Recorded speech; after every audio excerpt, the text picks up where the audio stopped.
Bueno, amigas y amigos de La Iguana TV, hoy estamos con el embajador Roy Chatterton, una persona de amplia trayectoria en el mundo de la diplomacia venezolana y un personaje clave en este momento en nuestra lucha en los terrenos internacionales, especialmente en los últimos días, en las últimas semanas, en el campo de la Organización de Estados Americanos, donde, como se sabe, Venezuela pues enfrenta una de sus principales amenazas.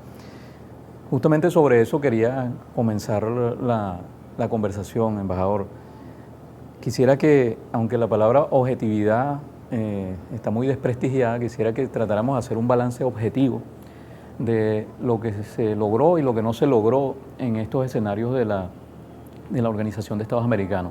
Por supuesto que en el campo mediático la oposición ha comenzado a decir que fue una victoria para ellos.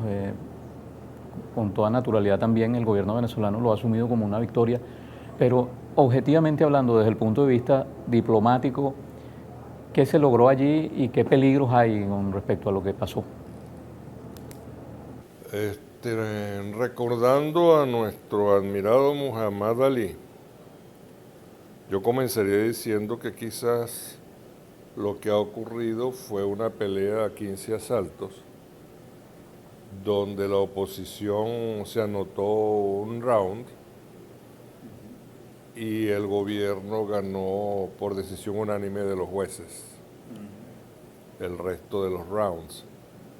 Y además comenzó la victoria por el propio gobierno. ¿Qué es victoria? Victoria es, por ejemplo, el 1 de junio, cuando ante una amenaza de aplicación de la Carta Democrática de la OEA en contra del gobierno de Venezuela, por consenso, no fue por unanimidad por la deserción de Paraguay, el gobierno de Venezuela logró el apoyo a los diálogos de paz. Como los diálogos de paz son una iniciativa del presidente Nicolás Maduro, y como además son combinados con la gestión de UNASUR con el presidente Samper y la incorporación de los expresidentes de Panamá, Martín Torrijos, y de República Dominicana, Leonel Fernández, personaje de alta credibilidad internacional, no podemos sino cantar victoria. Pero victoria también fue en la Asamblea General de la OEA, donde se presentó una moción ya para el cierre y ante una férrea oposición. Eso de férrea es un lugar común, pero bueno, a veces se le sale a uno el lugar común. Eso es el lugar comunismo. Sí. Entonces, hubo un proyecto de resolución presentado por Venezuela, donde se pasaba al Consejo Permanente el tema de la conducta del secretario general. Para recordar a una expresión que usaba mi abuela, la burocracia de la OEA birló el título completo y quedó como si fuese el tema de Venezuela. Nosotros aspirábamos, y no lo ganamos, a que no se diese la reunión. Por eso el 23 presentamos una moción de procedimiento que no prosperó porque había cundido entre la mayoría de los delegados la idea de aceptar que el secretario general dijese lo que tenía que decir, como en efecto lo dijo. Sin embargo, 2 días antes, el 21 de julio, se presentó el señor Zapatero ante el Consejo Permanente de la OEA por iniciativa del gobierno de Venezuela a explicar las peculiaridades de la gestión que estaba haciendo con los otros expresidentes, y fue algo muy interesante donde tuvieron algunos países la oportunidad de pronunciarse sobre ese tema. Entonces, esa fue la victoria que precedió a la última victoria, que fue la del 23 de junio. Así que cuando la gente de la oposición,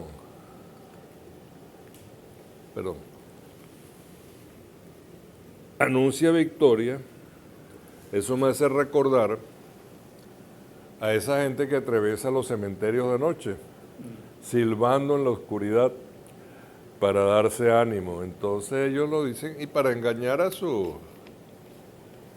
ingenuos e incautos seguidores. La victoria es objetiva porque, además, perdón, es que ya casi iba a olvidar, lo más importante de la victoria es que prácticamente sin excepción hubo pronunciamientos en favor del diálogo, los diálogos de paz, y los diálogos de paz son inventos del presidente Nicolás Maduro de la República Bolivariana de Venezuela, mientras que los señores de la oposición evitan hablar del diálogo. Y si lo hacen refunfuñando como lo hizo el señor Ramos Ayub recientemente para decir que, bueno, que en República Dominicana no hay, de manera retrechera. Y no sé si usted recuerda, porque a veces lo veo a él como muy adeco para lo bueno y para lo malo. Entonces, como diría Canachemata, de manera retrechera y socarrona, son palabras adecas, como la de los copellanos, es de una manera firme pero serena. Bueno, cada corriente política tiene su propia forma de expresarse, en algunos casos pintoresca. Entonces, de manera retrechera y socarrona, el presidente de la Asamblea Nacional dijo, no, para Santo Domingo no vamos, quizás a Washington. Y en último caso, vamos a hacerlo en Venezuela. Y bueno, ahí quedó. No sé si usted lo vio. Sí, cómo no. Por cierto que surgió también acabo de verlo esta mañana en internet, que hubo un personaje, me imagino que vinculado al secretario general Almagro, porque también además es uruguayo, creo que es un miembro de la consultoría jurídica o algo así, ¿no? Que respalda un poco la tesis de Ramos Ayub, en el sentido de que el hecho de que haya comenzado a discutirse, el hecho de que se haya planteado, solamente que se haya planteado, ya significa una activación de la Carta Democrática, ¿no? Sería interesante precisarlo desde el punto de vista técnico-diplomático, si eso es así. No, eso no es así, pero le digo, el personaje es Michel Arrighi, creo que de origen italiano. Tiene como 20 años de consultor jurídico de la OEA, es parte interesada, es un burócrata de buena formación académica que va con la burocracia de turno, con los secretarios generales de turno y además para colmos uruguayo. Pero el hecho de ser uruguayo no lo obliga porque el uruguayo Pepe Mujica desahució al señor Almagro y el uruguayo Tabaré Vázquez lo mandó al mismísimo y le dijo que se olvide de ser candidato a la presidencia de Uruguay. Pero en este caso el uruguayismo o el charruismo funcionó. Yo creo que eso lo descalifica. Yo lo estoy descalificando intencionadamente porque eso es como se declara, alguien hace una demanda, se declara sin lugar la demanda y quien demandó dice que no, que está activada la demanda. No fue desestimada, se toma nota. Sin embargo, como ese es un mundo de trucos y trampas, y aunque técnica y jurídicamente no está activada la carta, pues yo recomendaría un estado de mayor alerta. Ahora fíjese, pareciera que lo que está planteado es que hay una diplomacia, como muchas veces lo dice nuestro Premio Nacional de Periodismo, Simón Bolívar, Walter Martínez. Hay un escenario institucional y hay un escenario mediático, donde parece que se desarrolla más todavía, o es un sitio preferencial para el desarrollo de la actividad diplomática en la actualidad, ¿no? Parece que hay una diplomacia mediática. ¿Qué riesgo hay de que esa diplomacia mediática, digamos, sustente la verdad de que se activó la carta a pesar de que no se activó? Sí, eso depende de la capacidad de neutralización de estas iniciativas perversas e interesadas de los sectores de la oposición y de los medios internacionales. Yo creo que tenemos muy claro que la guerra es mediática. A veces fallamos en la respuesta. Por ejemplo, me parece una omisión mayor no haber descargado a Rajoy cuando Rajoy perdió en diciembre. Ni el PSV ni el gobierno respondieron con la fortaleza con que debieron haberlo hecho. Eso fue un error en el manejo de las comunicaciones, porque Rajoy es uno de los principales villanos y de los principales difamadores que le ha estado haciendo daño al país. Entonces, ¿por qué no aprovechar una caída de Rajoy para hacerlo ver?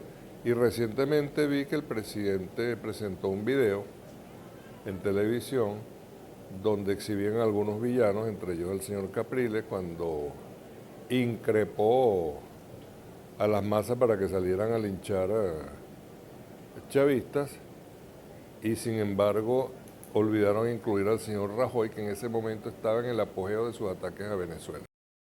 Entonces, lo que quiero decir con todo esto es que si nos descuidamos, si no manejamos bien el tema mediático, corremos el peligro de que se tome por verdad lo que es pura difamación. Bueno, ahora ha entrado en, digamos, en la escena un Grandes Ligas, que es Barack Obama. Hasta ahora habíamos estado manejándonos con gente, digamos, de AAA como Luis Almagro, pero viene un Grandes Ligas como Barack Obama, aunque ya esté de salida, y lanza una serie de opiniones, además en una reunión con los otros dos presidentes de Norteamérica, y también se mete pues en el debate del referéndum, en el debate de los presos políticos, así llamados. ¿Qué significado tiene eso en este momento? Bueno, primero debo decir que Venezuela ha sido un país muy exitoso en las Grandes Ligas. Creo que en este momento tenemos más venezolanos en las Grandes Ligas que la República Dominicana, que era la gran cantera de Grandes Ligas. Y tenemos una tradición de Grandes Ligas. Inclusive hemos ganado la Serie Mundial con un manager venezolano y hemos tenido campeones honroneros y campeones campeones de bateo de carreras empujadas. Así que estamos entrenados para las Grandes Ligas. Además, hay otra historia muy interesante. Nosotros tenemos 17 años de resistencia contra el imperio y contra el enemigo interno, el enemigo endógeno que lo llaman. Yo prefiero ver como el enemigo interno los infiltrados, los bandidos infiltrados en el chavismo. Pero esta yo diría que es algo así como la enésima ofensiva final para ver si se logra hacer peso suficiente para que se hunda el gobierno de Venezuela. Hasta ahora han fracasado.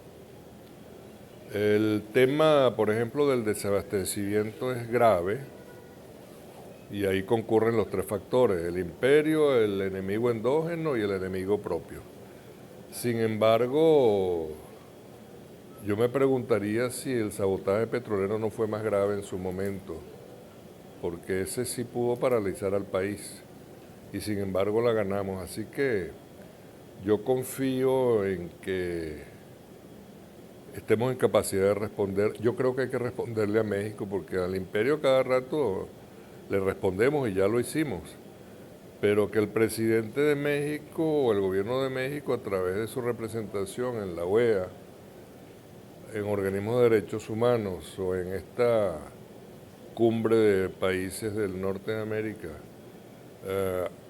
haga manifestaciones sobre materia de derechos humanos en Venezuela, me parece que es un irrespeto, porque ocurre que en Venezuela no ocurren cosas que ocurren en otros países. Y aquí no tenemos descabezados, no matamos a los maestros, no matamos a los alumnos.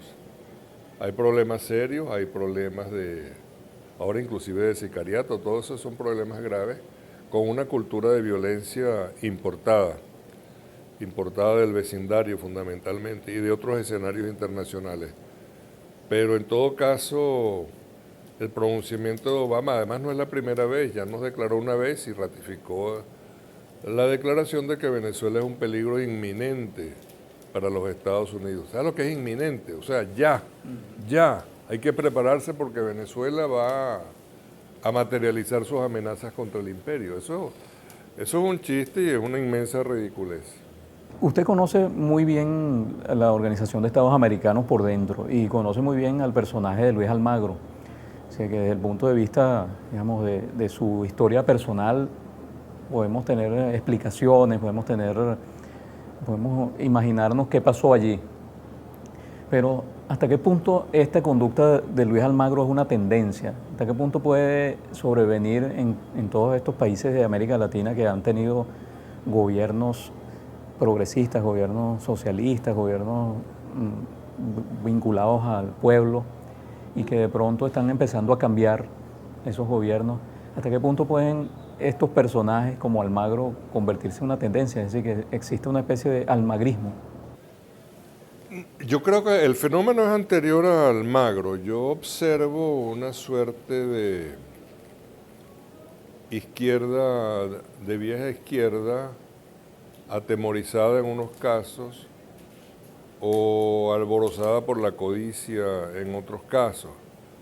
El mejor ejemplo es el caso de Chile, donde una izquierda que sufrió la dictadura, sufrió el exilio, sufrió la tortura, que sobrevivió y que pasó años dolorosos de represión por la ultraderecha, terminó siendo absorbida o engullida por el neoliberalismo, que les garantizó una prosperidad económica y un rol social que antes no tenía, bueno, con excepción por supuesto de los académicos. Y entonces, se lo voy a decir en buen venezolano, terminan viendo los bolivarianos como gallina que mira sal. Es una izquierda desertora, lamentable. Uno de los países donde se toman más iniciativas, incluso sin que ocurra ningún incidente, en contra del proceso bolivariano en nuestro país y en otros bolivarianos o progresistas, es Chile. Y el caso de Almagro se me parece, lo veo igualito como podría haber, bueno, no quiero ofender a Insulza, porque yo creo que estoy añorando a Insulza. Insulza tenía un poquito más de dignidad en el ejercicio polémico de su gestión como secretario general, la cual yo enfrenté muchas veces, pero tenía también una capacidad de rectificación de un día a otro que en algunos casos hubimos de agradecerle. Pero el caso de Almagro, no hay muchos. Hay muchos, así como tenemos en Venezuela, que excomandantes guerrilleros terminan militando en la ultraderecha, en bandera roja o fuera de bandera roja, al lado de los empresarios, al lado de los viejos torturadores, de los que los torturaron a ellos. Entonces hay una suerte de complacencia que merece un análisis psicológico o psiquiatra, según se lo entregamos al alcalde de Caracas, Jorge Rodríguez. Bueno, embajador, usted que tiene una larga carrera diplomática, se ha creado como la matriz de opinión de que la derecha tiene mucho talento en este campo de la política internacional, de que tiene mucha gente que sabe mucho. Yo normalmente lo llamo los embajadores sin embajada, ¿no?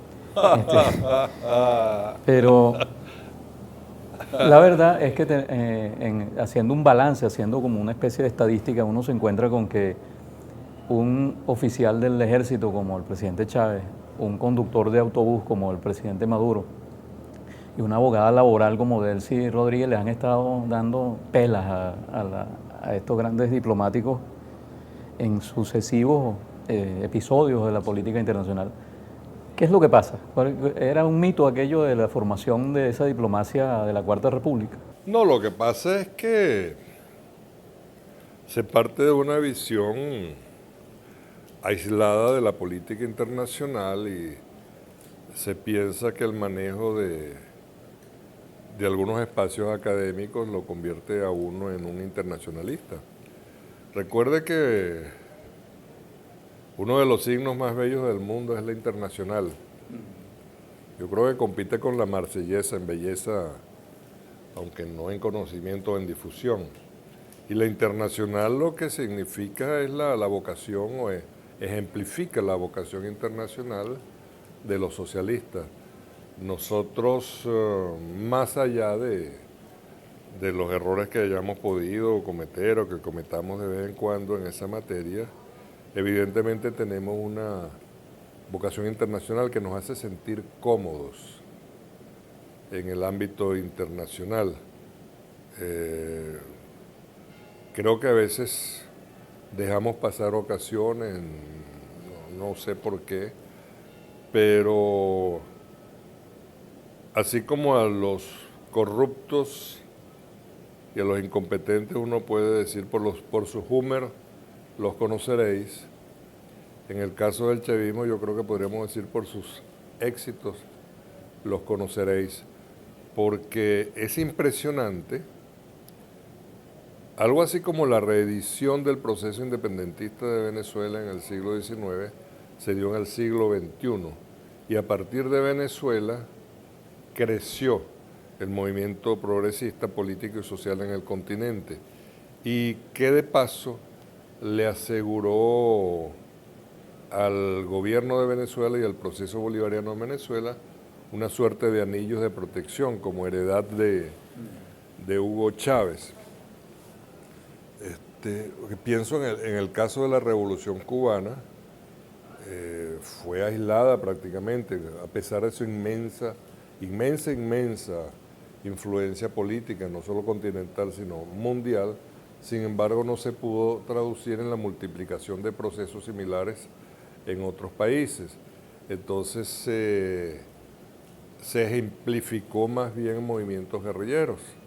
Y es con Chávez cuando viene la tesis de que ya no es tiempo de la lucha armada, sino de confiar en el pueblo, y la confianza en el pueblo ha dado resultados extraordinarios que son éxitos de política internacional.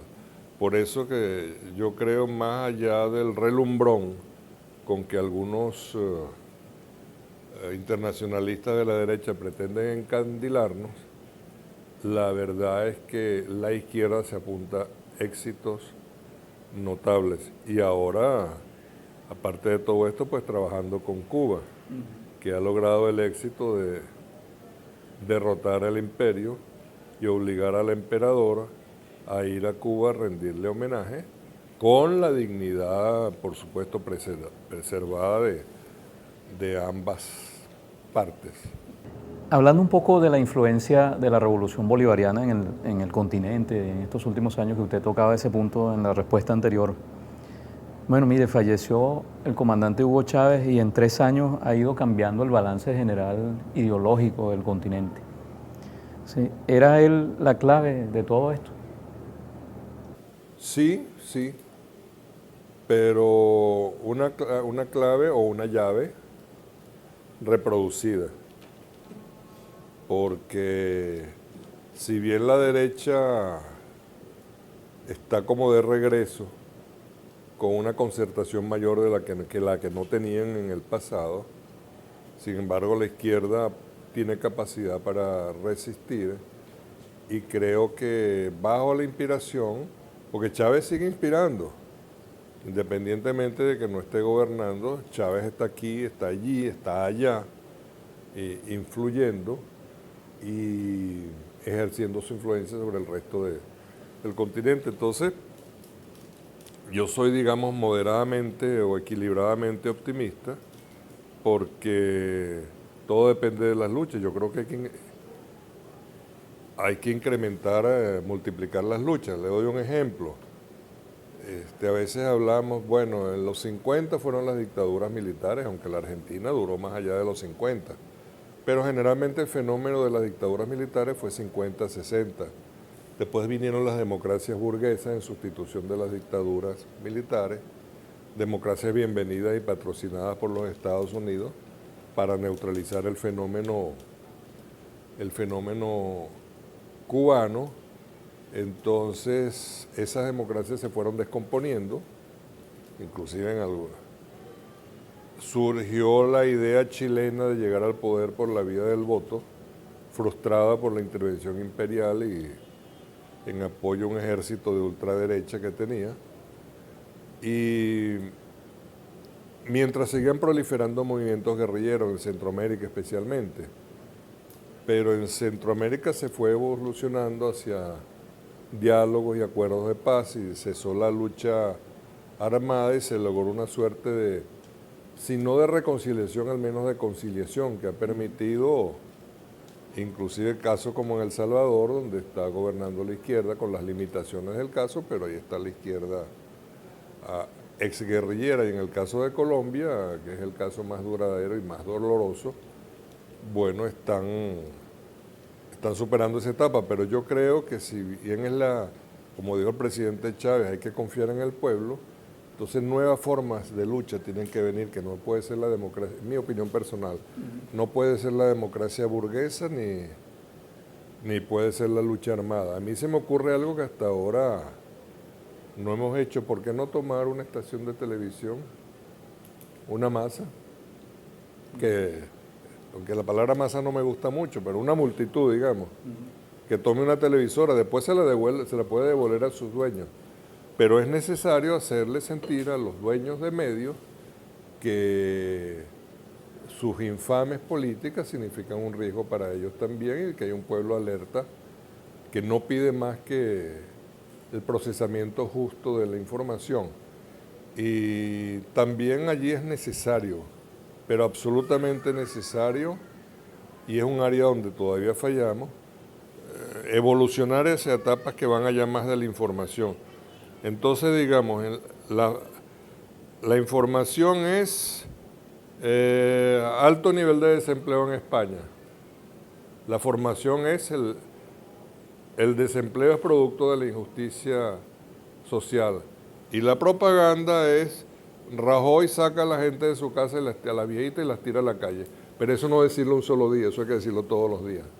Porque si no, la gente no se entera. Como le estaba diciendo, en ese video que le prepararon al presidente y que el presidente lo presentó, ponen al señor Capriles llamando a descargar la arrechera, como él dijo en su momento, y de inmediato la foto de 10 u 11 personas, sin identificarlas, no individualmente, pero sin identificarlas como víctimas del linchamiento cometido por la ultraderecha en contra de los chavistas que estaban celebrando la victoria de Nicolás Maduro. ¿Por qué? Porque no todo el mundo recuerda que eso ocurrió hace 3 años, y no todos los corresponsales extranjeros que estaban en esa reunión conocen la historia. Entonces, si no hay formación, y después de la formación viene la propaganda, entonces mal puede producir un buen efecto la propaganda si no sabemos cómo manejarla y damos por enterado que todo el mundo sabe eso. Entonces es necesario información, formación y propaganda en la evolución de la capacidad de comunicación de los movimientos progresistas con sus pueblos. Quería hacerle una pregunta sobre el tema de la paz en Colombia, que usted también ha mencionado el tema, ¿no? Y es que en esta última reunión, la que entiendo que usted estuvo presente también. No. ¿No estuvo? Ah. Estaba en Washington. Ah. Bueno, Timochenko reconoció al comandante Hugo Chávez el papel que cumplió, pero Santos no se ha manifestado expresamente, ¿no? O por lo menos el gobierno colombiano no se ha manifestado expresamente. ¿Por qué esa mezquindad? Usted me está dando la respuesta, porque son mezquinos. La historia de Colombia está plagada de ejemplos de inconsecuencias, de traiciones, de deslealtades cometidas por la oligarquía colombiana en contra de sus interlocutores negociadores de procesos de reconciliación o de paz. Santos en algún momento, bueno, mencionó a Venezuela como acompañante, como mencionó a Chile, pero la oligarquía colombiana no es especialmente agradecida, no nos quieren mucho, y han llegado hasta el extremo de aliarse esa oligarquía antivenezolana de Colombia con la pseudo-oligarquía anticolombiana de Venezuela, en busca de un propósito común que es, cuando no desestabilizar, al menos hacerle la vida difícil al gobierno bolivariano. Entonces, nosotros confiamos en que haya otros que reconozcan el papel decisivo de Venezuela. No es por accidente que el señor Timochenko comenzó su intervención en La Habana reconociendo el rol jugado porque fue Chávez quien los convenció y aquel de que esté bien utilizado, era posible abandonar la lucha armada y lanzarse a la lucha política. Va a ser difícil. Hay muchos violentos que quieren sabotear el proceso, pero de todas maneras y en todo caso nosotros no somos mezquinos y reconocemos que en todo caso el señor Santos tomó una decisión de estadista y eso lo hemos apoyado y más allá de las ingratitudes, de las inconsecuencias, nosotros apoyamos a Colombia en su proceso de paz, a la Colombia de todos los colombianos además. Hablando de otro de los vecinos de Venezuela y de toda esta campaña internacional, hoy aparece casualmente, entre comillas, aparece un anuncio de la ExxonMobil sobre un descubrimiento de petróleo muy importante hecho en las aguas correspondientes al territorio Esequibo. ¿Será que se va a reavivar esta polémica? ¿Será que se va a reabrir el frente de la llamada tenaza? Sí. Es como para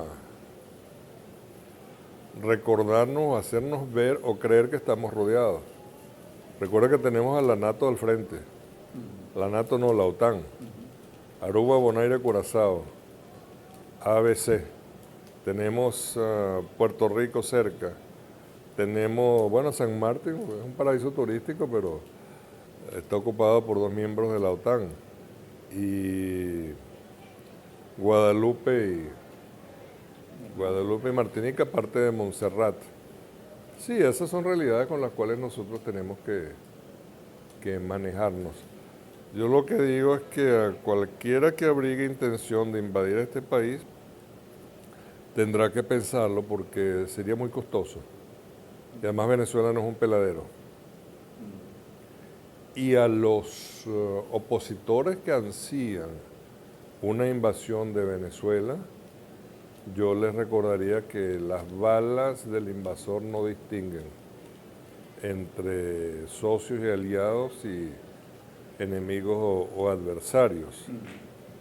Y que otra cosa que yo les advertiría, porque quizás no se han dado cuenta, de que para llegar al aeropuerto de Maiquetía hay que pasar por los túneles de la Planicie o por la avenida Sucre de Catia.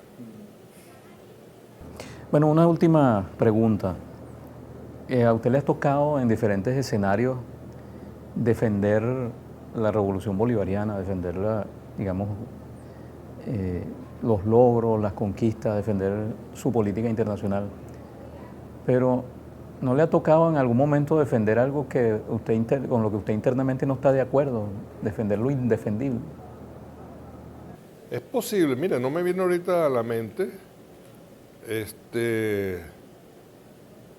Hay un fenómeno de corrupción parcial. Yo he hablado de que en este proceso hay bandidos infiltrados. Yo no voy a defender eso. A veces uno no tiene las pruebas y se tiene que quedar callado porque podría ser aventurado a hacer señalamientos. Pero en general, en todo lo que se refiere a principios, valores, puede uno estar en desacuerdo con alguna política determinada. Construir o no construir una autopista. Por ejemplo, no tengo claro lo del arco minero.